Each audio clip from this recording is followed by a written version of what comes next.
नाशिकच्या पाथर्डी फाटा परिसरामध्ये जीबीएसचा रुग्ण आढळलेला आहे। 60 वर्ष इस्माला जीबीएसची लागण झाली।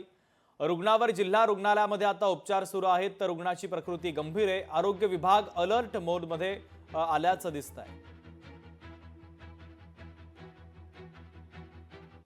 नाशिक कॉर्पोरेशन एरिया पाथर्डी फाट्यातले एक मेल 60 इयर्स ओल्ड आमच्याकडे जीबीएस सिंड्रोम म्हणून ॲडमिट झाले आहेत। त्यांनी प्रायव्हेटला ट्रीटमेंट घेतलेली आहे आणि कंडिशन क्रिटिकल असल्यामुळे त्यांनी आता सिव्हिलला शिफ्ट केलेलं आहे। सिव्हिलला आम्ही सगळे त्यांचे प्रयत्न करत आहोत आणि ICUला ते ॲडमिट आहेत। सध्या त्यांची स्थिती जी आहे थोडी क्रिटिकलच आहे। ह्या निमित्ताने मी सगळ्यांना आवाहन करू इच्छितो की घाबरून जाण्यासारखे काही कारण नाही। जसं अगोदर आम्ही सांगितलं होतं की बाहेर खाणं टाळावं, बाहेरचं अशुद्ध पाणी पिणं टाळावं, पाणी बॉईल करून पिलेलं आणि घरचं स्वच्छ आपलं घरचं बनवलेलं जेवल्यास आपल्याला हे टाळू शकतो।